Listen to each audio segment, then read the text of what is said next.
Bonjour à tous les Ivoiriens, à tous les Africains qui me suivent au jour le jour, à tout le monde du FRUA. Le FRUA, c'est le Front pour le réveil et l'unité africaine. Je voudrais saluer tous les camarades qui font partie de mon mouvement depuis pratiquement 5 ans. À tous les résistants à travers l'Afrique, à travers le monde, j'aimerais vous dire bonjour. Je suis Iva Hippo. Ivoiriens, Ivoiriennes, chers amis africains, je vais aujourd'hui parler de l'expulsion de Madame Nathalie Yamb de la Côte d'Ivoire pour une direction européenne. Elle s'est retrouvée, elle est peut-être même en ce moment à Zurich, à l'heure où je parle. Et puis dans le deuxième volet de ma vidéo, je vais parler du flagrant délit à la CEI. Monsieur Koulibaly Kouibié ou Kouibière, président de la CEI, a été pris la main dans le sac. On sait désormais qui il est, à quel camp il appartient, qui il sert, etc., etc. Et nous allons bientôt exiger son retrait, purement et simplement de la CEI. Ensuite, pour ceux qui ont suivi l'actualité, il ne vous aura pas échappé que le ministre Charles Blé Goudé continue de faire des rencontres. Il a rencontré donc la communauté Oué à Paris. Bon, pas à Paris, je ne sais pas, peut-être dans la diaspora, mais en tout cas, j'ai reconnu et j'ai vu la présence de la maman Maïliba et tout le reste. Donc, je vais en parler aussi. Et puis, voilà, ce sont les 3 grands points de ma vidéo d'aujourd'hui. J'espère que vous allez bien. Je salue ici tous ceux qui se connectent au fur et à mesure. Mes fils Beauchef, Prégnier, mes salutations. Arthur Kouada, Désiré K, mes salutations. Alain Royce, Hervé Djeba, mes salutations à tous ceux qui se connectent au fur et à mesure. Je vous demanderai de partager la vidéo de sorte à ce que ces 3 points que je m'apprête à toucher soient diffusés. Ce n'est que le point de vue d'un Ivoirien. Et voilà, ça peut ouvrir donc des brèches de sorte à ce que d'autres Ivoiriens puissent aussi se prononcer. Car nous sommes des Ivoiriens, nous venons d'un pays qui a inscrit en lettres de noblesse sur les fonds baptismaux l'idée de la liberté de communiquer, la liberté de penser, la liberté d'opiner. Et c'est pourquoi je me dis, bon tiens, il faut que je donne aussi mon point de vue. Voilà, chacun est libre de le faire. Voilà, à partir de la Côte d'Ivoire, vous pouvez le faire. À partir de la France, vous pouvez le faire. À partir des États-Unis, vous pouvez le faire. Donc tout le monde est libre de donner son point de vue. Voilà. En ce qui concerne l'expulsion de Madame Nathalie Yamb, il faut dire que nous savions depuis sa très belle prestation alléchée sur un plateau international, nous savons qu'elle a bousculé beaucoup de choses. Son message est allé très loin. Elle a parlé du franc CFA. Elle s'est attaquée aux grands problèmes de l'Afrique. Et c'est vrai, cette vidéo a fait le tour des réseaux sociaux. Cette vidéo a bousculé beaucoup de gens. Elle-même confiait à quelques journalistes. Elle disait que tout juste après son intervention, il y a quelques gens de la diplomatie française qui l'ont approché pour lui ont dit « Mais pourquoi tu dis des choses comme ça? Il ne faut pas dire ça, etc. etc. » Donc elle a eu quelques altercations, même à l'échiquier international. Nous savions qu'elle était une cible. Nous savions que ça n'allait pas durer. Ces petites choses en Côte d'Ivoire avec le parti du leader.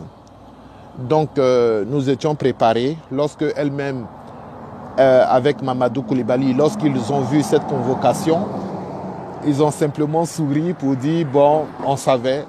Dans tous les cas, nous sommes dans un pays qui fait croire au reste du monde entier qu'il y a la liberté d'expression, il y a la démocratie, mais tu sais qu'il y a des choses qu'il ne faut pas dire, que tu ne peux pas dire.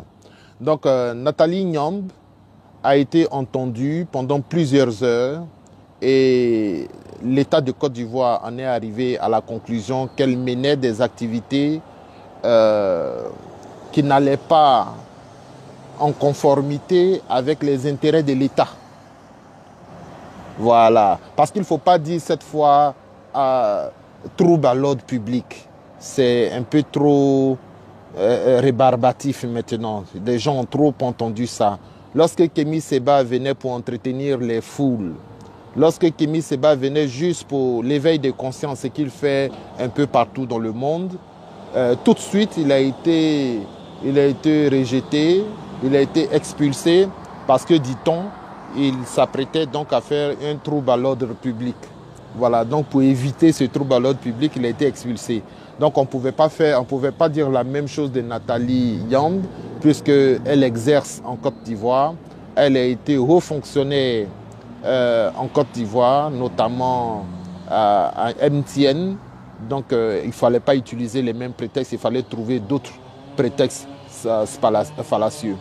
Alors, Nathalie Nyambe est rentrée, elle est d'origine suisse, camerounaise, elle a préféré retourner en Suisse. Elle s'est dirigée directement vers Zurich. Je vois des nègres qui sont contents. Ils écrivent, ils soutiennent Ouattara, ils soutiennent tous ces agissements. Pour eux, c'est bien qu'aujourd'hui, en Côte d'Ivoire, on expulse des gens tout simplement parce qu'ils donnent des opinions contre le franc CFA, ils donnent des opinions contre la dictature, ils donnent des opinions pour la souveraineté des États africains. Pour eux, c'est très bien qu'on les expulse. Donc vous verrez que l'Afrique n'avancera pas, puisqu'il y a toujours des jeunes gens qui, au lieu d'apprendre, qui, au lieu de finalement ouvrir les yeux pour dire « Ah, on ne va pas quand même rester des esclaves, on ne va pas quand même rester des colonies. Il faut aussi que nous ayons notre indépendance vraie. » Non, ils sont là à soutenir Ouattara, peu importe ce qu'il fait. C'est vraiment dommage. C'est triste pour l'Afrique, c'est triste pour la Côte d'Ivoire, c'est triste pour le RHDP. Mais bon, on espère qu'un jour, on sera délivré. Ensuite, pour boucler ce sujet, je vais dire qu'ils ont fait des comparaisons. Ils ont dit qu'il y a un certain Youssouf Fofana qui avait été aussi expulsé. J'ai dit, mais Youssouf Fofana n'a pas été expulsé de la Côte d'Ivoire. Hein? C'était une procédure d'extradition. Parce qu'ils sont allés regarder les anciennes vidéos de Johnny Pacheco, où Johnny Pacheco disait que Laurent Gbagbo a extradé, il disait quoi, a rapatrié Youssouf Fofana. Il a dit Youssouf Fofana est de nationalité française. On ne peut pas, il est de nationalité ivoirienne, mais il est de, comment on dit ça même? Il est de nationalité ivoirienne, mais il a aussi pris la nationalité française. Donc on ne l'a pas rapatrié. Parce que si on doit le rapatrier, c'est dans son pays d'origine. Voilà, on doit le rapatrier. C'est-à-dire que moi, par exemple, supposons que je sois d'origine ivoirienne et que j'ai eu la nationalité française parce que j'y ai vécu. Si je commets un crime en Australie et qu'on doit me rapatrier, on ne me rapatrie pas en France. On me rapatrie dans mon pays d'origine, en Côte d'Ivoire. Donc, ce n'était pas une procédure de rapatriement. C'était plutôt une procédure d'extradition.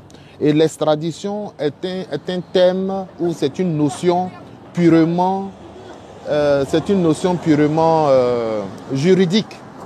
Lorsque vous commettez un crime dans un pays et que ce pays vous recherche, ce pays donc lance une notice et dès qu'on met la main sur vous, on vous ramène dans ce pays qui vous recherche.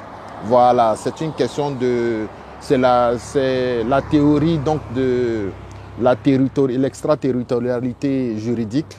Donc c'est un principe de droit. Donc ça, c'est pas de ça qu'il s'agit. Youssouf Fofana est un criminel qui a mené des actions presque terroristes en France. Donc il est allé se cacher en Côte d'Ivoire. On lui a dit non, tu as commis quelque chose, va te faire juger Voilà, quand tu auras fini de puiser ta peine, tu pourras revenir dans ton pays. Voilà, donc Laurent Gbagbo ne l'a pas expulsé sans fondement. Ensuite, ils ont donné le nom d'un autre monsieur, un docteur, quelque chose là. J'ai fait des recherches, j'ai essayé de regarder, on dit qu'il a été expulsé. C'était un proche de Mamadou Koulibaly qui a été expulsé, mais on ne dit pas qu'est-ce qu'il a fait. On ne dit pas quels sont les motifs de l'expulsion, parce que quelqu'un peut être un criminel. Si tu es, mais que tu sois blanc ou que tu sois noir, si tu viens en Côte d'Ivoire, que tu mènes des activités terroristes, que tu mènes des activités de déstabilisation, c'est normal qu'on t'expulse. Donc, il faut donner les raisons. Je n'ai pas vu, j'ai fouillé, j'ai fouillé autant que je pouvais. Je n'ai pas trouvé les raisons de l'expulsion de ce docteur. Voilà. Donc, si vous avez des informations, si vous connaissez les activités de ce monsieur et que vous pouvez partager avec nous, ce serait très intéressant parce que j'aimerais savoir si le président Laurent Gbagbo faisait les mêmes choses qu'Alassane Ouattara, si lui aussi expulsait les gens tout simplement parce que les gens n'étaient pas d'accord avec ses positions. C'est très important pour moi. Donc, balancez-nous les informations que vous avez sur ce docteur. J'oublie son nom, mais je n'ai pas le temps de réfléchir en ce moment. Je vais parler parce qu'il y a quand même 2-3 sujets à toucher. Alors, nous sommes contre l'expulsion de Nathalie Yamb. Nous adressons notre soutien à M. Mamadou Koulibaly, qui vient de perdre une collaboratrice assez importante au sein du leader. Voilà, donc nous sommes solidaires de cette situation. Ensuite, je voudrais attaquer le second sujet. Le second sujet, il est quand même assez caustique. C'est-à-dire que nous avons attrapé M. Koulibaly Kouibier, qui est président de la CEI, Commission électorale indépendante, en Côte d'Ivoire. Il a été mis à cette place depuis pratiquement 4 mois. Ça fait seulement 4 mois qu'il est là en tant que président de la CEI. Mais on a découvert des choses. Alors, les parlementaires ivoiriens ont découvert que M. Koulibaly Kouibier était en fait un proche de M. Kone Mamadou, qui est aujourd'hui président du Conseil constitutionnel. Et lorsque, il y a quelques années, il travaillait aux côtés de M. Kone Mamadou, il était secrétaire général du Conseil constitutionnel. Alors, lorsque la Cour africaine de justice a dit que, ah non, votre CEI n'est pas bonne, il faut la refaire, il faut la reconstituer dans le fond et dans la forme, il faut tout revoir avec la CEI. Qu'est-ce qui s'est passé? Il y a eu des discussions au sein de l'Assemblée nationale.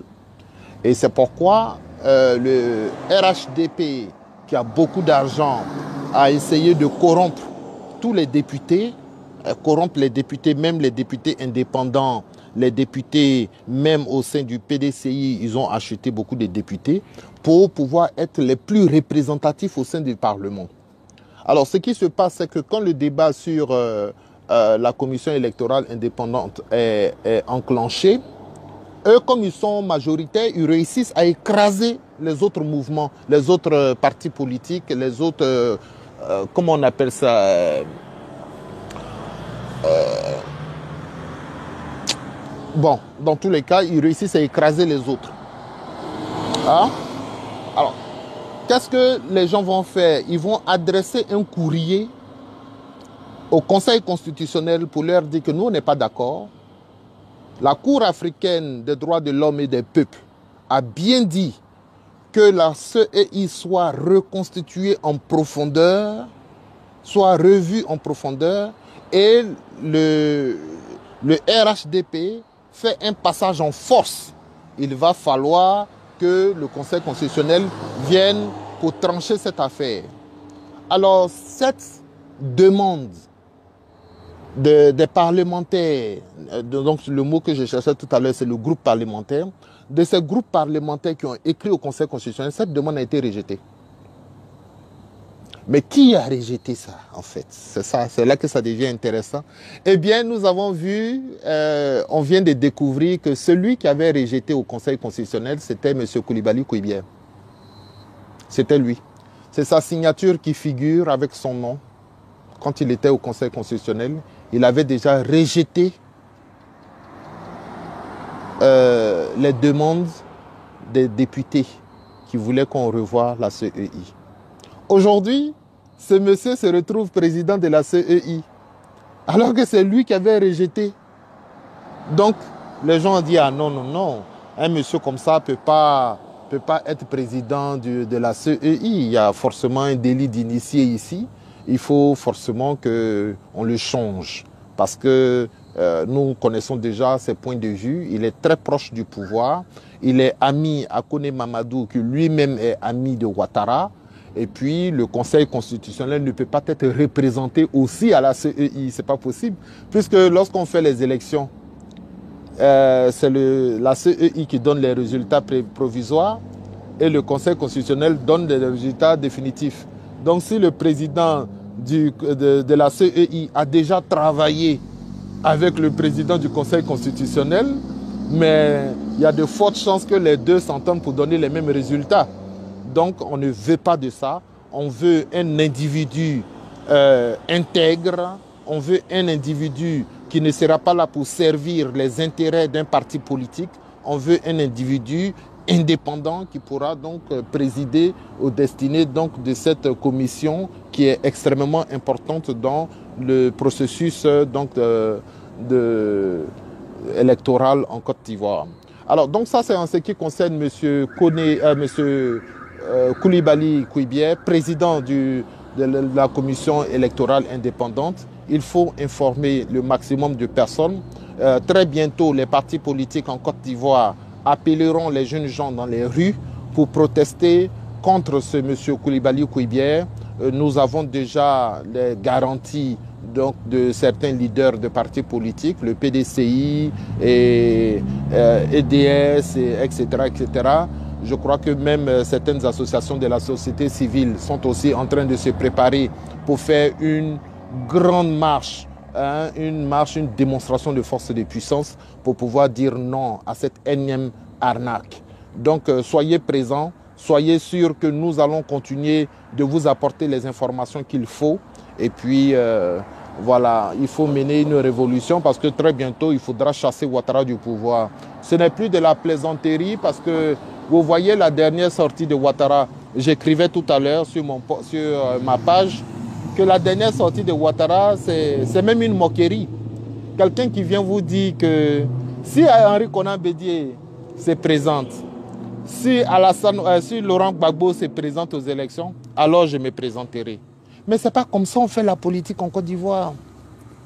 La politique en Côte d'Ivoire, la politique, ce n'est pas de la défiance. Ce n'est pas de la concurrence. Vous venez pour des programmes de société ou bien vous venez pour la concurrence. Passez de dire en public que si Bédié et Gbagbo se présentent, alors je vais me présenter. Oubliant que toi, tu as déjà fait 2 mandats. Oubliant qu'il y a des tests constitutionnels qui autorisent un certain nombre de personnes à être candidats et d'autres personnes à ne pas être candidats. Donc tu ne peux pas... C'est-à-dire qu'il parle, un président de la République, qui parle comme un enfant. Parce que ça, c'est ce que des jeunes gens diraient. Voilà, si toi là, si tu vas chercher cette fille-là, moi aussi je vais la chercher. Comme ça, nous deux, on sera en concurrence, on voit qui elle va aimer. Non, la politique, ce n'est pas comme ça. On vous dit, envoyez des projets de société. Ouattara, vous avez fait des promesses. Des promesses dans le domaine de la santé. On n'a rien vu. Jusqu'à aujourd'hui, les gens meurent à l'hôpital. Jusqu'à aujourd'hui, les factures sont exorbitantes. Hein? Jusqu'à aujourd'hui, on ne peut même pas envoyer quelqu'un se soigner et puis il va bénéficier des premiers soins sans débourser de l'argent. Ça, c'est un gros problème qu'on doit régler en Côte d'Ivoire. Parce que moi, aujourd'hui, là, je suis en train de parler ici avec vous. Regardez la dernière fois, j'étais en live, il y a quelques mois, et puis je me suis écroulé. Quand je me suis écroulé, là, j'ai eu un grave malaise. Mais on ne m'a pas demandé de payer quelque chose. On m'a pris On m'a mis dans une ambulance, on m'a envoyé directement à l'hôpital. J'ai été traité pendant 25 jours, j'ai été à l'hôpital. Je n'ai pas dépensé un rond. C'est lorsque c'est fini, là, lorsque je suis sorti de l'hôpital, là, une semaine après que dans mon courrier, j'ai reçu une lettre pour dire, bon, vous avez été ici hospitalisé, voici ce que l'État paye pour vous, mais voici ce que vous devez payer. Et j'ai payé ce que j'avais à payer. Mais l'État a couvert une bonne partie. Donc ça veut dire que non seulement j'ai reçu les premiers soins, en plus de cela, l'État a couvert une bonne partie de mes choses, mais j'ai payé quand même presque 400 à 500 dollars. Voilà. Donc c'est ce que nous voulons pour l'Afrique. Même si l'État ne peut pas couvrir les factures, mais au moins il faut que les nègres qui vont à l'hôpital puissent bénéficier tout de suite des premiers soins. Parce que ce ne sont pas des chiens. Ce sont des êtres humains. Il est malade, il faut qu'on fasse quelque chose automatiquement. Voilà, donc même si on ne peut pas faire ça gratuitement, mais au moins on peut faire et puis après on va les pourchasser. Hein? On va pourchasser les gens. Je préfère qu'on pourchasse des gens qui sont guéris et qu'on laisse mourir des gens qui sont malades. Est-ce que vous comprenez? Je préfère qu'on pourchasse, c'est-à-dire envoyer même des huissiers, envoyer des lettres, faites des reconnaissances des dettes, faites tout ce que vous voulez, mais au moins sauver la vie de ceux qui sont malades d'abord. Et ça, il faut que Ouattara fasse un projet de société. Voilà, quand je dis des choses comme ça pour le bien de la Côte d'Ivoire, vous verrez un Fofana Ahmed qui dit que je n'ai rien à dire. Voilà de quoi souffre la Côte d'Ivoire. Quelqu'un qui est en train de faire des propositions pour que lui-même, si Fofana Ahmed demain, il est malade, on puisse l'envoyer à l'hôpital et qu'il n'ait pas à débourser quoi que ce soit, ou que son fils est malade, on puisse le soigner. Mais il n'est pas d'accord. Voilà, il dit que je n'ai rien à dire. Voilà. Donc on peut pas évoluer avec des frères comme ça. L'Afrique, c'est vraiment... C'est difficile. C'est-à-dire que vous irez en Europe, quelqu'un qui dit ça en public, même ceux qui ne sont pas de son parti politique, ceux qui ne sont pas d'accord avec lui, vont dire, sur ce sujet-là, je suis d'accord avec toi. Et c'est pourquoi l'Europe a réussi à arriver à ce niveau où ils sont. Est-ce que vous voyez? Ceux qui sont aujourd'hui dans les rues et qu'on appelle les gilets jaunes ne sont pas tous du même parti. Ils ne sont pas tous du même parti politique, mais ils sont d'accord sur la question des retraites. Ils sont d'accord sur la question du SMIG. Ils sont d'accord sur la question de la pauvreté. Ils sont d'accord sur la question de la réduction du taux de chômage, la réduction du taux de... Même pas du taux, c'est-à-dire du niveau de vie du gouvernement. Ils sont d'accord sur tous ces sujets-là. Mais ils ne sont pas des mêmes partis politiques. Hein. Il y a des gens qui ont voté Macron, mais qui sont dans les rues aujourd'hui, en ce moment, en train de réclamer un meilleur vivre. Mais chez nous, c'est-à-dire que quand le gars est du Nord, ou bien qu'il est musulman, et qu'il a adhéré au RHDP, même si tu fais les meilleures propositions pour sa vie, même si tu fais les meilleures propositions pour que lui aussi, ses enfants, puissent bénéficier de certaines choses, il ne te suit pas. Il n'est pas d'accord. Il va venir t'insulter, il va venir te combattre, il va chercher à te tuer. Il va même chercher à te tuer. Voilà aujourd'hui ce qu'on a en Afrique. Donc ça, comment on peut faire pour régler un tel problème? Il faut construire beaucoup plus d'écoles. Il faut favoriser les enfants. Il faut qu'ils aillent à l'école pour apprendre. Il faut qu'ils aient une ouverture d'esprit. Parce que quand tu as une ouverture d'esprit, ça te permet de dire, ah, je suis du RHDP, mais ce que le gars du FPI a dit sur la question des hôpitaux, c'est vrai. Mais ça, il faut avoir étudié. Si tu n'as pas étudié, ton esprit est limité. C'est que, voilà, tu es carré. Tu es carré. Voilà, il est FPI, tout ce qu'il dit, c'est faux. Tout ce qu'il dit, c'est pas bon. Tu vois, non? Donc, il va falloir éduquer les masses. Voilà, il va falloir éduquer les masses. Je voudrais... Tu sais, souvent, chaque fois que je fais ces vidéos, je prends toujours un volet historique pour expliquer l'histoire des Africains. C'est important pour moi.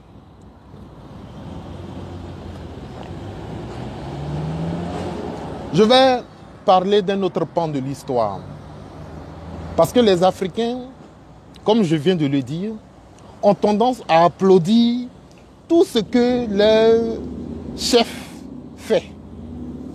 Ils ne posent pas de critiques. Ils ne sont pas prêts, mais je vais vous donner un pan de l'histoire très intéressant. Il s'agit des Comores. L'île comorienne est située dans l'océan Indien. Et aujourd'hui, à travers le monde, lorsque tu dis Comores, on te dit tout de suite Bob Denard. Bob Denard est une figure emblématique de la France-Afrique. Une figure emblématique des Comores. Qui est Bob Denard? Bob Denard est un ancien militaire français qui s'est tout de suite reconverti en mercenaire indépendant pour gagner beaucoup d'argent. Donc, il était envoyé dans certaines zones de l'Afrique pour des déstabilisations. Il a été au Congo, au Katanga, il a été dans toutes ces zones de l'Afrique où il a servi avec son expérience militaire.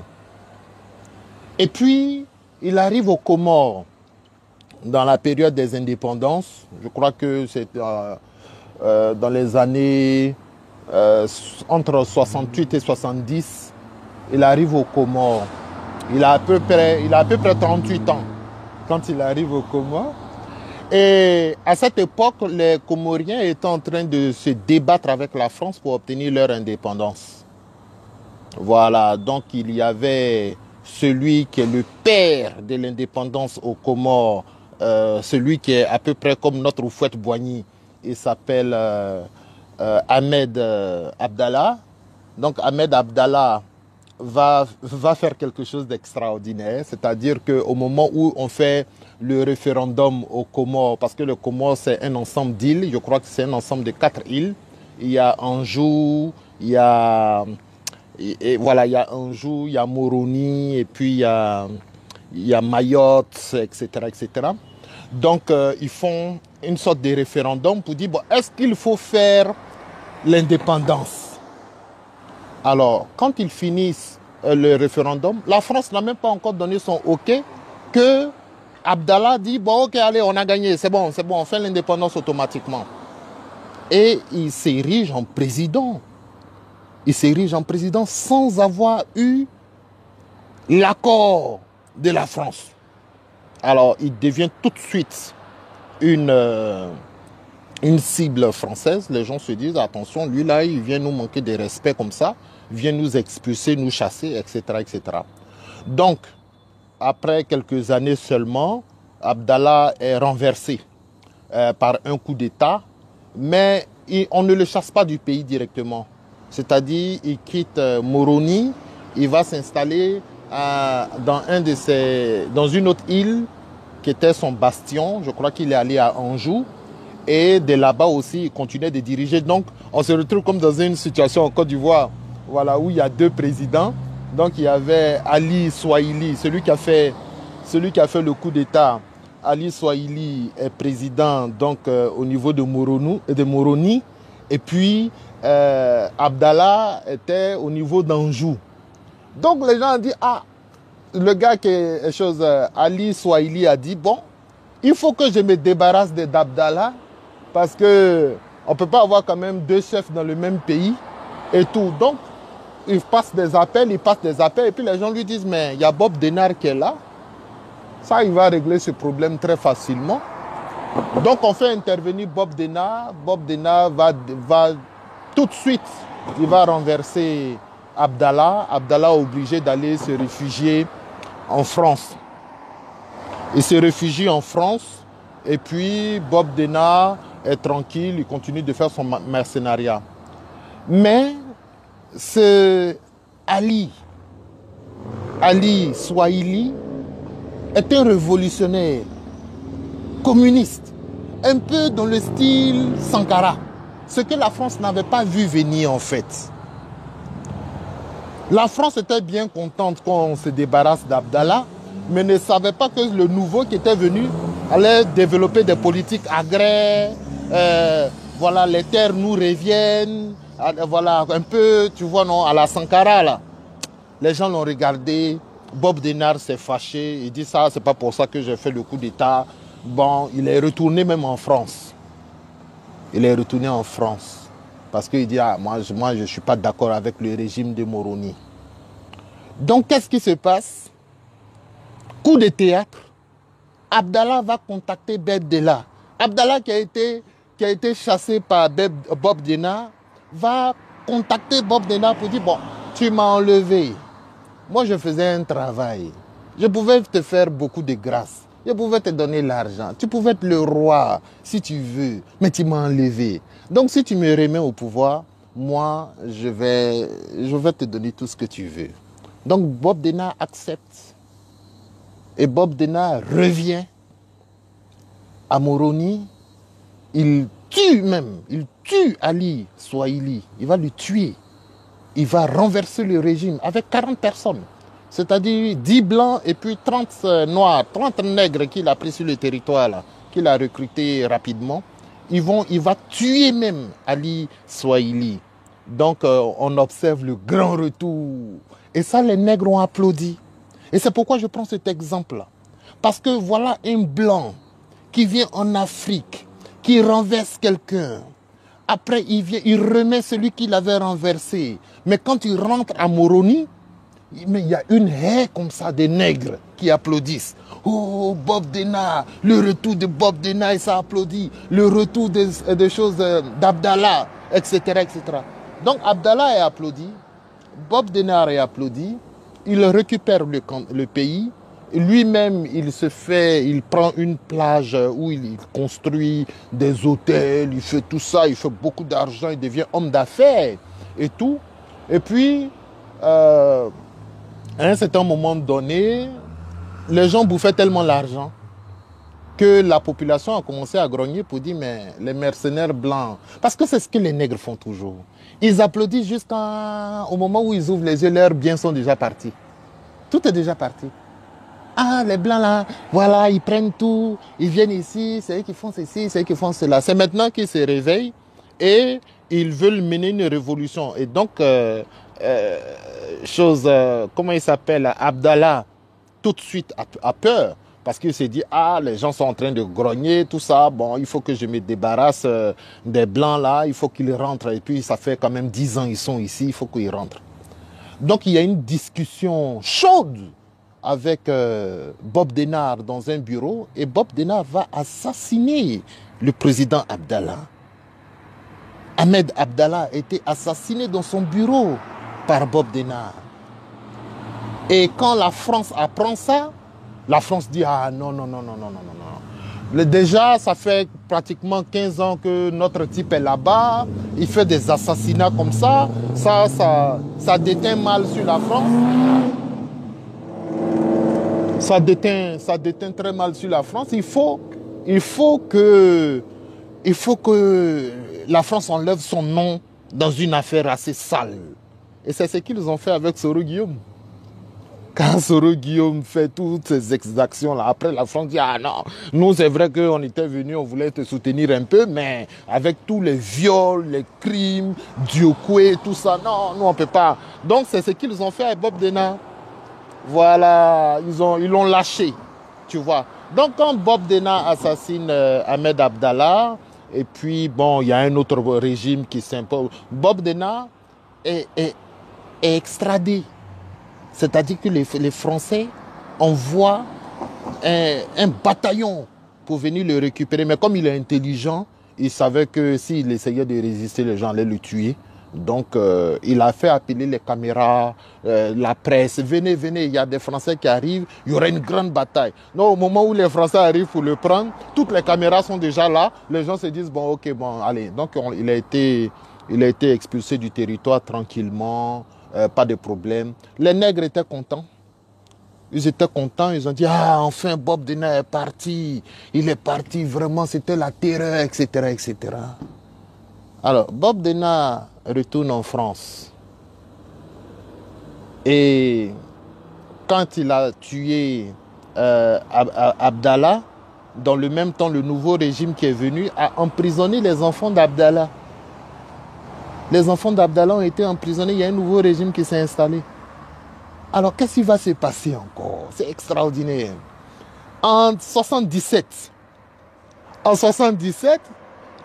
le premier fils du président Abdallah va encore contacter Bob Denard dans sa retraite là-bas, dans son dernier retranchement là-bas. C'est un nègre encore qui le recontacte, le même fils d'Abdallah là, qui dit: Bob Denard, mes petits frères sont en prison. Est-ce que tu peux renverser ce régime-là pour moi? Voilà l'argent, voilà ceci, voilà cela. Bob Denard, pratiquement dans la soixantaine, va accepter encore ce marché. Il va longer toute la côte de l'Afrique, de l'Europe. Il va longer toute la côte de l'Afrique pour atterrir dans l'océan Indien. Il fait pratiquement 25 jours de voyage en bateau. Et puis, il débarque sur les côtes comoriennes. Et en 3 heures de temps, il déstabilise le régime encore. En 3 heures de temps, il déstabilise le régime et il libère les enfants d'Abdallah. Et la France, encore, va venir finalement l'arrêter. Et je crois que 10 ans plus tard, il est mort, Bob Denard.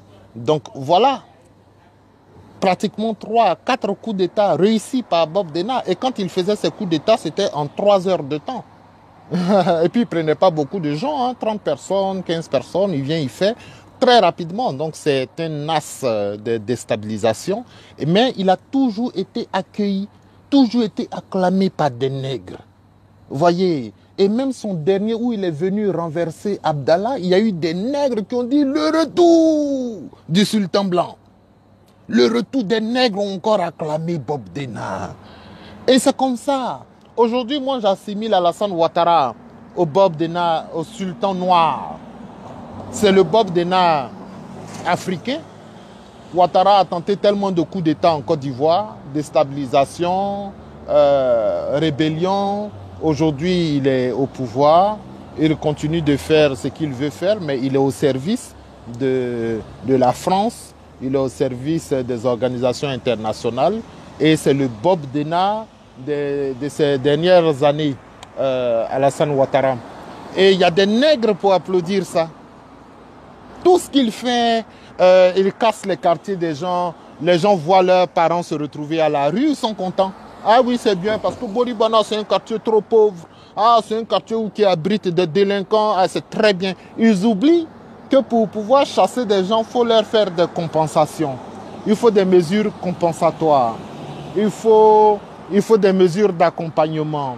Il faut des dédommagements. Il faut des indemnités. Il faut tout ça.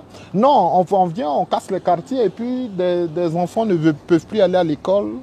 Des femmes sont obligées de se retrouver à la rue. C'est ce qui se passe et ce n'est pas bon. Et quand nous, on essaie de critiquer ça, il y a des nègres qui viennent qui disent: oh, quittez-la, vous êtes des pro-babo, vous parlez toujours. Tu vois? Donc, les nègres vont toujours soutenir Ouattara. S'il se présente pour un 3e mandat, il y aura des nègres pour soutenir ça. S'il ne change pas la CEI, il y aura des nègres pour soutenir ça. Il a tripatouillé la Constitution, il y a eu des nègres pour soutenir ça. Même si demain il fait la guerre, il tue des manifestants au menu, tout ça, il y aura toujours des nègres pour soutenir ça. C'est extraordinaire. C'est extraordinaire. C'est extraordinaire. Donc, voilà, on est dans un gros problème. Aujourd'hui, il y a des nègres qui acclament le fait que le président Laurent Gbagbo soit en prison. Ils acclament que Charles Blé Goudé soit en prison. Parce que d'après eux, ils auraient fait des choses au pays. Donc, ils sont contents que cela soit là-bas. Donc, voilà, aujourd'hui, j'ai parlé de Bob Denard. Hier, j'ai parlé de la situation au Rwanda. Chaque fois que je viendrai, je parlerai un peu, je donnerai tous ces exemples pour que les gens ouvrent les yeux pour voir que ce qui arrive aujourd'hui à la Côte d'Ivoire, c'est déjà produit. C'est comme on dit, il n'y a rien de nouveau sous les cieux. Tout ça, c'est des choses vécues, c'est des choses déjà vues.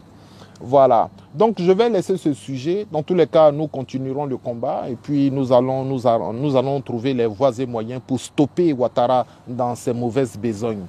Le ministre Charles Blé Goudé a reçu les ouais. Le ministre Charles Blé Goudé a reçu les ouais. Vous voyez, la semaine dernière, le ministre Charles Blé Goudé a reçu Soro Guillaume. Et il y a eu beaucoup de critiques. Moi-même, je suis l'un des premiers à avoir critiqué de façon viscérale. Et j'avais mentionné effectivement les ouais. J'avais dit que les ouais ont tellement été tués que quand tu rencontres Soro Guillaume comme ça, c'est pas très intéressant. Il fallait rencontrer les ouais d'abord. J'ai même dit qu'il fallait aller sur les camps de réfugiés d'abord. Il faut envoyer le COGEP là-bas pour que les gens aillent s'enquérir des nouvelles. Bon, finalement, ils se sont rencontrés, quelques ouais, dans la salle, qui ont discuté avec Charles Blé Goudé. Je voudrais dire ici que critiquer, c'est bien. Mais critiquer pour critiquer, c'est ce que j'appelle le poujadisme. Voilà. Moi, je ne suis pas un poujadiste. Je ne vais pas venir ici pour critiquer. Je suis content que le ministre Charles Blé Goudé ait rencontré les ouais. Mais au cours de cette rencontre, il a essayé d'expliquer un peu ses prises de position. Pourquoi finalement il a rencontré Soro Guillaume et que les gens n'ont pas compris. Mais il a dit, allez leur dire, ceux qui ne sont pas contents là, allez leur dire qu'ils ont raison. Moi, c'est tout ce que je retiens. C'est tout ce que je retiens. Tous les gens du COGEP qui m'ont combattu, tous les gens qui aiment la personne de Charles Blé Goudé qui m'ont combattu, voilà, votre chef vient de dire que Yves Aïpo, là, il a raison de se plaindre. Il a raison de critiquer. Il a raison. Tout ce qu'il a dit là, c'est vrai, il a raison. Voilà, c'est ce que j'ai retenu déjà dans un premier temps. Ensuite, je voudrais continuer de dire ici à Charles Blé Goudé que ta rencontre avec Soro Guillaume n'a pas produit de résultats. En tout cas, ça n'a pas produit des résultats positifs. Moi, je n'ai rien vu. Vous êtes rencontrés, vous avez discuté de la Côte d'Ivoire, vous avez discuté de la paix, de la réconciliation. Mais ça, c'est entre quatre murs. Ça n'a rien produit. Regardez aujourd'hui la Côte d'Ivoire. Ça n'a pas empêché que Nathalie Yam soit expulsée. Ça n'a pas libéré de prisonniers politiques. Ça n'a même pas fait avancer le débat sur la réconciliation en Côte d'Ivoire. En fait, c'est une rencontre qui a produit plus de dégâts que d'avancées. Il n'y a rien eu. Ni dans la diaspora, est-ce qu'on a vu maintenant des pro-Blé Goudé maintenant aller faire des meetings avec des pros. Bon, on n'a rien vu en fait. Je veux dire, ça a été une rencontre entre deux amis. Mais après, je suis allé révisionner la vidéo et j'ai vu qu'à la sortie, Soro Guillaume disait quelque chose à Blé Goudé. Il dit, aujourd'hui, je sais qu'il y a beaucoup de gens qui vont pleurer sur les réseaux sociaux. Et puis ils se sont mis à rire, et puis ils se sont attrapés, et puis ils sont sortis. Je dis, vous voyez, vous nous narguez. Vous nous narguez. Tu vois, c'est pas gentil. C'est pas gentil. C'est qu'avec tout ce qu'on a vécu en Côte d'Ivoire, là, si vous devez venir nous narguer comme ça, là, ça c'est pas... Hein? Aujourd'hui, il y a des gens qui ont pleuré. Et ça, c'est en caméra. Hein? Ça a été vu, j'ai entendu, j'ai dit, tu vois. Est-ce que ça, c'est gentil, ça? Parce que vous saviez qu'en vous rencontrant, là, les gens allaient se battre. Et là, ils allaient se combattre. Ils allaient s'insulter sur les réseaux sociaux. Ça allait créer tout ça. Et vous, ça vous fait rire. Ça vous fait rire. Alors que, tu vois, je voudrais dire ici, j'ai regardé la dernière vidéo de Johnny Pacheco sur la rencontre entre Soro Guillaume et Charles Blé Goudé. Et depuis pratiquement 6 ans que je connais Johnny Pacheco, depuis 6 ans que nous menons des activités, c'est aujourd'hui, pour la première fois, que je me suis senti en train d'être d'accord avec certaines de ses positions. Je veux dire que même quand il était pro-Gbagbo, il y a des comportements que je n'aimais pas, des paroles que je n'aimais. Mais aujourd'hui, là, j'ai regardé sa dernière vidéo et puis je me suis surpris être d'accord avec un adversaire. Je n'aime pas être d'accord avec un adversaire. Moi, Yves Aipo, par principe, un adversaire, c'est un adversaire. Mais Johnny Pacheco, c'est un adversaire. C'est un RHDP. Mais quand j'ai regardé sa dernière vidéo, je me suis surpris d'être d'accord avec certaines de ses positions. Oui, effectivement, Soro Guillaume a dit plein de choses. Il nous a taxé des xénophobes. Il nous a taxé de personnes qui n'aiment pas les musulmans. Il nous a taxé des personnes qui n'aiment pas les étrangers. Il nous a taxé de tous les noms, des criminels. Il nous a taxé de tous ces... Effectivement, ça, Johnny a raison sur ça. Et oui, il a raison quand il dit que Blé Goudé aussi nous a emmenés à détester Soro Guillaume. C'est Blé Goudé qui nous a emmenés à détester Soro Guillaume. Mais à l'époque, ce n'était pas entre quatre murs. C'était dans des agoras et parlements où il entretenait les foules. C'était à la télévision où il disait que Soro Guillaume, quand je le vois, je vois un mort. Ce n'était pas entre quatre murs. Ce n'était pas entre deux petits copains. Tu parlais au peuple de Côte d'Ivoire. Tu t'adressais au peuple de Côte d'Ivoire. Et tu nous emmenais à détester Soro Guillaume. On a même emmené des jeunes gens, des bras valides, à aller s'inscrire, à aller se faire enrôler pour faire la guerre contre Soro Guillaume. Donc c'est vrai que la guerre est finie. C'est vrai que tout ça s'est passé. Mais de la même façon que tu procédais pour nous faire détester Soro Guillaume, là, c'est de la même façon que tu dois procéder aujourd'hui pour nous faire aimer Soro Guillaume.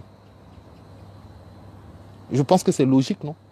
Si tu approches les gens dans les agoras et parlements, pour leur dire, il est mauvais, ils ont tué ceci, ils ont tué cela, il faut que la Côte d'Ivoire soit libérée, etc., etc. Là. Si aujourd'hui, la guerre est finie, là, c'est à nous autres que tu dois revenir parler. Il faut rencontrer les jeunes gens, il faut rencontrer tout le monde. Mais actuellement, tu ne peux pas.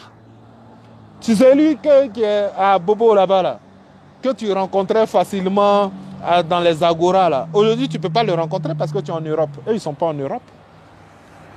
Ou bien tu comptes sur les réseaux sociaux pour relayer tes choses. Non. Moi, c'est pourquoi j'ai proposé que tu rentres en Côte d'Ivoire. C'est pourquoi j'ai proposé que tu sois libéré, que tu rentres en Côte d'Ivoire pour pouvoir maintenant t'adresser aux foules pour leur dire, bon, c'est moi-même, Charles Blé Goudé, qui vous avait dit que ceux-là, c'était des rebelles. C'est moi-même, Charles Blé Goudé, qui vous avait dit que ceux-là, il fallait les combattre. C'est moi, Charles Blé Goudé, qui vous a emmené à vous inscrire, à vous enrôler de façon volontaire. C'est moi-même, le même Charles Blé Goudé, qui vous dit aujourd'hui, laissons tomber, la guerre est finie. Mais vous vous prenez entre quatre murs, vous discutez, vous finissez, vous dites vous avez discuté de temps. Nous, on ne sait pas. On ne sait même pas de quoi vous avez discuté. Parce que c'est trop facile de venir se retrouver dans une salle. Vous pouvez même parler de femmes. Ah, tu sais que Lago, là, m'a appelé, non? Ah, tu te rappelles de Lago, quand on était au lycée, là, ça qui... Bon, vous pouvez parler de ça. Et puis, quand vous finissez votre conclave, vous venez écrire pour dire, bon, voici ce qu'on a dit et tout. C'est pour ça que j'ai dit ça, c'est de la bureaucratie. Moi, j'aurais même aimé qu'il y ait une vidéo, ce ne serait-ce que comme celle, une vidéo avec Afoussiata Bamba. Une vidéo de simplement 2 minutes, où vous deux, vous demandez pardon au peuple de Côte d'Ivoire. J'aurais aimé une vidéo comme ça. J'aurais bien aimé ça. Voilà, Soro Guillaume peut dire, bon, je prends Charles Blé Goudé à témoin, il est assis ici, je viens dire pardon à tous ceux que nous avons tués, hein, les familles éplorées. Vraiment, voilà, c'est pourquoi j'ai voulu prendre Charles Blé Goudé à témoin. Je vous demande pardon. Charles Blé Goudé, saluons-nous en signe de paix, en signe de réconciliation, pour démontrer au peuple de Côte d'Ivoire que nous sommes vraiment désolés pour tout ce que nous avons fait. Une vidéo comme ça, simple comme ça, juste à titre symbolique. Ça aurait été bien. Ça aurait été bien. Non, vous faites un conclave, vous parlez intuitif personnel, vous finissez, vous produisez un communiqué final et puis vous vous serrez la main, vous rigolez, vous faites, voilà, et puis allez, chacun joue les grands types. Ah, lui là, c'est mon chef de cabinet. Ah, lui là, c'est mon correspondant, ceci. Ah, lui là, et puis tout le monde est en costume. Tu vois, ça veut dire que vous êtes pressé de devenir des grands types. Vous êtes pressé de devenir les grands types. Vous êtes pressés, les gars. Nous, on a choisi le combat. On a choisi le combat. Le combat n'est pas fini. Le combat sera long. Il y a des peines d'emprisonnement en Côte d'Ivoire qui vous attendent. Il y a le problème à la CPI qui vous attend. Il y a des blessures profondes encore dans les cœurs des Ivoiriens, dans les villages. Il y a des réfugiés qui sont encore sur des camps. Il y a des prisonniers militaires qui sont encore dans les prisons de Ouattara. Il y a tellement de petits problèmes à régler que... ce sujet-là même... Et puis, il y a un camarade du chose... COGEP qui veut qu'on discute, qu'on fasse un débat contradictoire. J'ai dit, bon, ok. Je ne sais pas qu'est-ce que vous allez dire dans le débat contradictoire. Vous avez venu parler de stratégie. Moi, j'ai analysé, il dit, ce n'est pas une stratégie. Ça ne peut pas être une stratégie. Rencontrer Soro Guillaume, ce n'est pas une stratégie, puisqu'il veut aussi rencontrer Ouattara. Parce que votre stratégie, c'était de dire, on va utiliser Soro Guillaume, et puis on va essayer de dégager Ouattara. Mais il veut aussi rencontrer Ouattara. Donc, où est la stratégie? Il n'y a aucune stratégie. Celui même que vous voulez dégager, là, Blé Goudé veut le rencontrer pour parler de la Côte d'Ivoire, pour parler de la réconciliation. Donc, il n'est pas dans une posture de combat. Nous demandons aujourd'hui que tout le monde soit en posture de combat. Nous devons être en posture de combat. Ouattara est un dictateur. Je pense que l'un des les plus grands dictateurs, plus hitlériens, que n'importe quel autre dictateur que j'ai vu depuis ces 20 dernières années. Voilà, donc il faut le combattre. Il faut le combattre. Charles Blé Goudé, il faut envoyer tes camarades du COGEP à combattre. Ce que tu as toujours fait depuis la FECI. Vous avez toujours combattu les régimes autoritaires, les régimes autocratiques. Vous avez toujours combattu ça, Charles Blé Goudé. Il ne faut pas abandonner le combat. Vous vous êtes érigé contre le régime de Bédié. Vous vous êtes érigé contre le régime d'Houphouët-Boigny. Vous vous êtes érigé contre la rébellion. Donc chaque fois que vous avez vu qu'il y avait quelque chose d'incorrect, vous avez toujours combattu. Bon, pourquoi aujourd'hui vous parlez de... Non, c'est-à-dire, on va faire la réconciliation et tout, c'est ce qui est plus important. Oui, mais c'est ce que j'ai dit, la réconciliation, ça va venir. Hein. Ça va venir. Mais ceux qui ne veulent pas, ceux qui ne veulent pas pacifier la Côte d'Ivoire, il faut les combattre. C'est ce que le président Laurent Gbagbo nous a appris. C'est ce que Charles Blé Goudé lui-même nous a appris. Et aujourd'hui, moi, je suis étonné que certaines personnes ont abandonné les serviettes, parce qu'avant, ce n'était pas des cravates qu'on portait, c'était des serviettes qu'on mettait au cou, c'était des chapeaux qu'on mettait en arrière, voilà, c'était des matelas qu'on mettait sur comment on appelle ça, sur l'épaule, et puis on allait pour combattre. Et quand je dis combattre, ce n'est pas les armes. Quand je dis combattre, c'est-à-dire toutes les voies diplomatiques, toutes les voies démocratiques, toutes les voies pacifiques. C'est ça qu'on utilisait pour combattre. Voilà, donc je demande ici au ministre Charles Blé Goudé de se mettre en posture de combat. Tu peux rencontrer qui tu veux, tu peux rencontrer tout le monde, mais le slogan de la réconciliation, de la paix, ça, tout le monde sait. Tout le monde connaît. Même les rebelles parlent de réconciliation et paix. Pendant ce temps, ils ont les armes. Et puis vous attendent. Voilà. Donc laissons ça. Donc j'ai fini mon propos d'aujourd'hui. Je vais peut-être prendre 2 à 3 commentaires. Mamadou Touré, donc tu penses que ce pays va rester dans ce combat bizarre?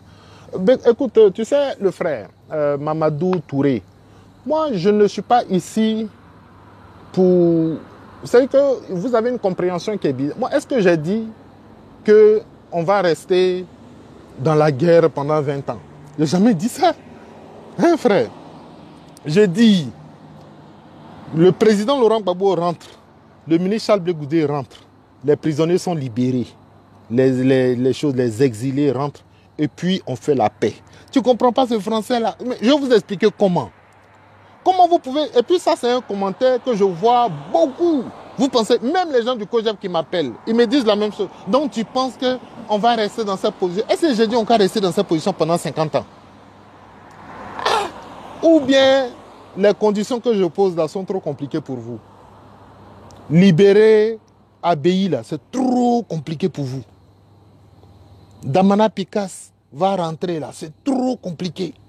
Les artistes qui sont exilés comme Serge Kassi, Gadji Seli vont rentrer au pays. Ça, vous n'êtes pas content de ça.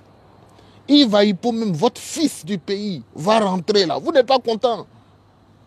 Ah, voilà tout ce que je demande. Laurent Gbagbo va rentrer. Vous n'êtes pas content. Voilà les conditions que je pose.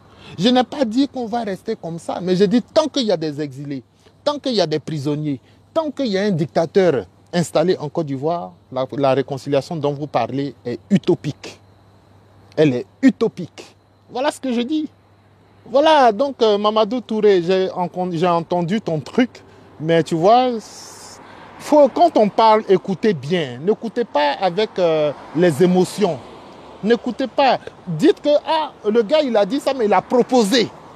Il propose qu'on libère tout le monde. Il propose qu'on se retrouve ensemble et qu'on fasse peut-être une conférence nationale, une discussion. Voilà. Il propose, tu vois, il n'est pas méchant. Voilà. Mais vous voulez forcément qu'on dise un gars est mauvais. Un gars n'est pas forcément mauvais. Voilà. Merci Mamadou Touré. Si tu as compris, c'est bon. Je propose. Toi-même, Mamadou Touré, là, si on t'arrête de façon injuste, et puis on dit, faisons la paix derrière Mamadou Touré. Si tu es un homme important dans ce pays, si tu es suivi par des millions d'Ivoiriens, moi je vais dire non. Je dis non. Mamadou Touré est suivi par des millions d'Ivoiriens, il est en prison, on ne peut pas faire la réconciliation sans lui. Il faut le libérer. Une fois qu'il sera libéré, on va discuter. Tu vois, tu as vu, je ne suis pas méchant. Je ne suis pas méchant, je suis avec tous les fils et toutes les filles de la Côte d'Ivoire. Pourvu que les gens veuillent la démocratie. Voilà. Non, Mamadou Touré, il faut écouter bien ce que je dis ici. On est ensemble, les frères. C'est Armand Kodjo. Tu ne fais pas que rapporter les mêmes propos de Johnny. C'est dangereux. Je ne rapporte pas les mêmes propos que Johnny. Je dis que sur certains sujets, dans sa dernière vidéo, je suis d'accord. Il a essayé de montrer quels sont les propos insultants que Soro avait avancé à l'endroit de Charles Blé Goudé. Il a montré aussi les propos insultants que Charles Blé Goudé avait lancé à l'endroit de Soro Guillaume. Et il a dit que beaucoup de gens sont morts à cause de ces deux personnes. L'un a recruté pour faire une rébellion, l'autre a recruté pour combattre la rébellion. Donc les Ivoiriens se sont entretués. Aujourd'hui, eux, ils se saluent sans avoir consulté le peuple. Donc, sur ça, je suis d'accord avec lui. Et ça, je maintiens mon point de vue. Même si je dois rencontrer Charles Blé Goudé, je lui dirai, moi, je ne suis pas d'accord avec ça. Ça, il n'y a pas d'ostracisme en la matière. Nous sommes libres de nous exprimer. Je n'insulte personne. Voilà.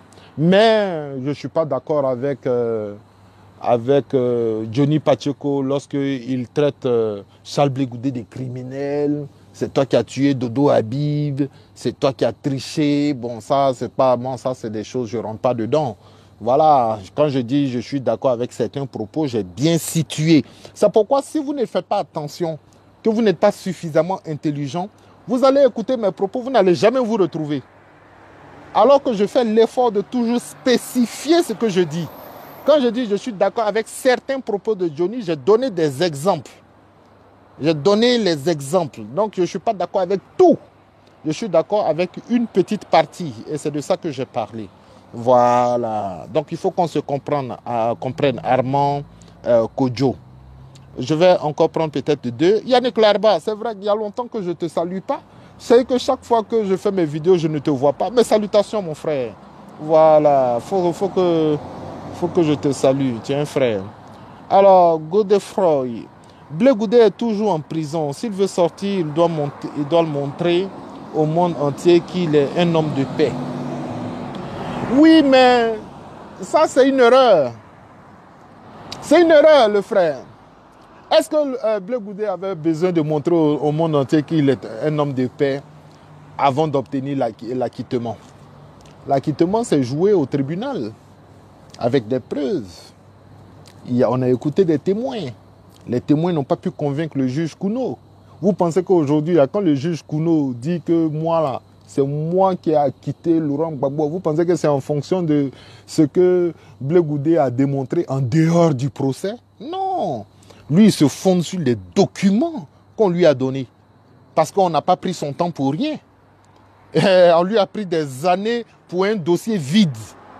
Donc c'est sur cette base-là que le juge Kouno et le juge Anderson ont déclaré Charles Blé Goudé innocent. Et puis si d'ailleurs c'était vrai, ce que tu viens de dire là, si c'était vrai que comme Charles Blé Goudé est aux prises à la CPI, il doit montrer que c'est un homme de paix, pourquoi Gbagbo Laurent ne le fait pas? Ou bien Gbagbo Laurent n'est pas suffisamment intelligent pour comprendre ça. Mais si c'était vrai, Gbagbo Laurent allait être le premier pour dire « Ah, actuellement, on nous a donné un peu de liberté. Je vais inviter Soro Guillaume, va venir ici. Je vais montrer à la communauté internationale que je suis un homme de paix. » Mais pourquoi Gbagbo Laurent n'a pas fait ça? Pourquoi c'est Charles Blé Goudé seul qui le fait? Donc, ça n'a rien à voir. Le dossier à la CPI est un dossier juridique. Le président Laurent Gbagbo et le ministre Charles Blé Goudé sont déjà en train de le gagner. C'est une question de temps. Ce n'est pas une question de rapprochement avec Soro Guillaume, etc., etc. C'est pas ça. C'est pas ça. Ça ne va rien faire du tout. Et puis d'ailleurs, qu'est-ce que ça produit comme résultat? C'est que si au moins ça produisait des résultats, la communauté internationale peut dire « Ah, lorsque Soro Guillaume et Charles Blé Goudé se sont rencontrés, vous avez vu? Tout de suite, les Ivoiriens se sont réconciliés. Hein? Ils sont même en train de se rencontrer, de se serrer les mains et tout. » Ça, on allait dire que bon, ça peut-être ça peut peser, mais ça n'a rien fait. Et vous allez voir, vous allez observer dans 3 mois, 4 mois, ce sera un non-événement. Ce sera un non-événement. Donc, ce n'est pas des choses comme ça qui pèsent dans la balance. Ça, c'est des paroles que les gens utilisent pour pouvoir vous dire que c'est notre stratégie. C'est notre stratégie. Mais en réalité, c'est des paroles vides. C'est ce que je dis ici là qui est vrai. Ce qu'ils disent là, ce n'est pas vrai. Ils disent ça pour vous embobiner. Tu sais pourquoi? Parce que moi, je n'ai pas d'intérêt. Moi, je ne cherche pas l'argent. Voilà. Moi, je ne cherche pas poste de président. Je ne cherche rien. Je cherche la libération de mon pays. Donc, je préfère que vous m'écoutiez que d'écouter certaines personnes qui vous parlent de stratégie. Ceux-là, vous ne voyez pas qu'ils sont toujours en costume, cravate. Ils cherchent maintenant voiture de service. Ils cherchent maintenant poste. Voilà. Donc, écoutez-moi. Écoutez le fils du pays. Écoutez celui qui pense au peuple. Voilà. Ce qu'ils ont fait là, ça n'a rien produit, ce n'est pas une stratégie. Si c'est une stratégie vide. C'est une stratégie vide, il n'y a rien derrière. Voilà. Soro Guillaume continue d'insulter le président Laurent Gbagbo dans cette tournée de crash là-bas. Il continue de raconter n'importe quoi. Ouais, Gbagbo Laurent, va te réconcilier avec ta femme. Va te réconcilier avec ta femme d'abord, si tu veux te libérer. Ah bon? Ah bon? Ah. Donc, quand des gens se foutent comme ça de notre président, et puis après on va les rencontrer, 2 semaines seulement après on va les rencontrer, ah bon, ça me fait mal, hein? Ça me fait mal. Ah, ils parlent comme ça de notre président, et puis Blé Goudé le rencontre. Ah. Et puis on ne sait rien de ce qu'ils se sont dit. On ne sait rien. Non, c'est pas bien, c'est pas bien. Ce ne sont pas de bonnes attitudes, ça. Voilà. Bon, je vais prendre... Est-ce qu'il y a encore un autre commentaire? Merci à tous ceux qui m'ont suivi. Alexis, pourquoi? Moi, j'ai une question à poser. Entre celui qui a recruté pour faire une rébellion et celui qui a recruté pour la défense, qui a fait du mauvais? C'est Soro Guillaume qui a fait du mauvais. Ce n'est pas Charles Blé Goudé. C'est pourquoi je dis que dans ce que Johnny Pachoko a dit, bon, Johnny Pachoko, il n'est pas très intelligent dans tous les cas. Donc, lui, il prend... En fait, c'est un compilateur d'informations. Voilà, c'est un compilateur.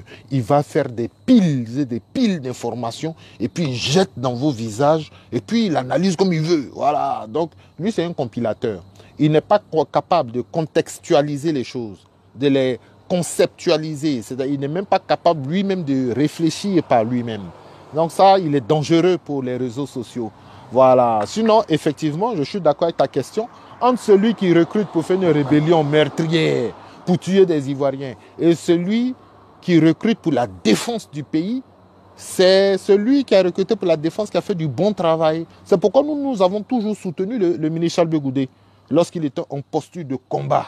Voilà, il a galvanisé le peuple, il nous a expliqué pourquoi les gens sont en train de faire ça. Il a fait le lien entre la rébellion et la France-Afrique. Il nous a expliqué tout ça. Nous avons compris, nous nous sommes mis en position. Moi-même, c'est parce que je ne veux pas donner trop d'informations. C'est pas que je ne veux pas donner trop d'informations. Moi-même, Yves Ipola, j'étais prêt à me faire enrôler pour aller faire la guerre. Donc, laissons, je ne veux pas dire trop de choses. Voilà, c'est pourquoi leur rencontre là, ça me heurte.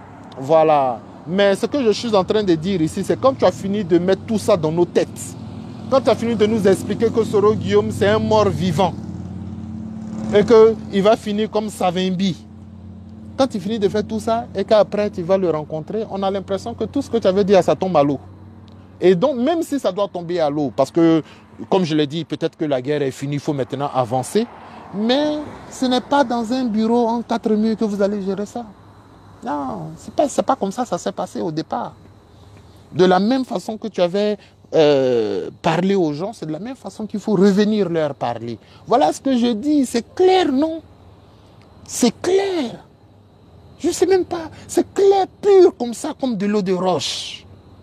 Mais bon, c'est pas tout le monde qui peut comprendre, mais bon, c'est pas grave. C'est pas grave, c'est pas grave. Est-ce qu'il y a une autre question? Voilà. Je ne suis pas d'accord, ça c'est mon propre ami, hein. Il dit, je ne suis pas d'accord avec toi Yves. Soro a effectivement recruté pour combattre les Ivoiriens et l'armée ivoirienne. Charles Blé Goudé a plutôt mobilisé les jeunes Ivoiriens patriotes à résister. Recruter, c'est pas vrai. Blé n'a pas recruté personne contre les attaques. Il n'est pas chef d'état-major. Écoute, frère, j'ai dit, il faut laisser ça.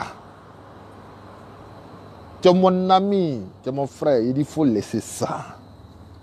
Ce que tu es en train de dire là, Charles Blé Goudé là, il ne faut pas dire qu'il n'a pas recruté des jeunes gens pour... Mais ça s'est fait. Peut-être Charles Blé Goudé n'est pas venu dire, bon allez, venez vous faire enrôler. Bon, mais les enrôlements, ça s'est fait dans les agora et parlements.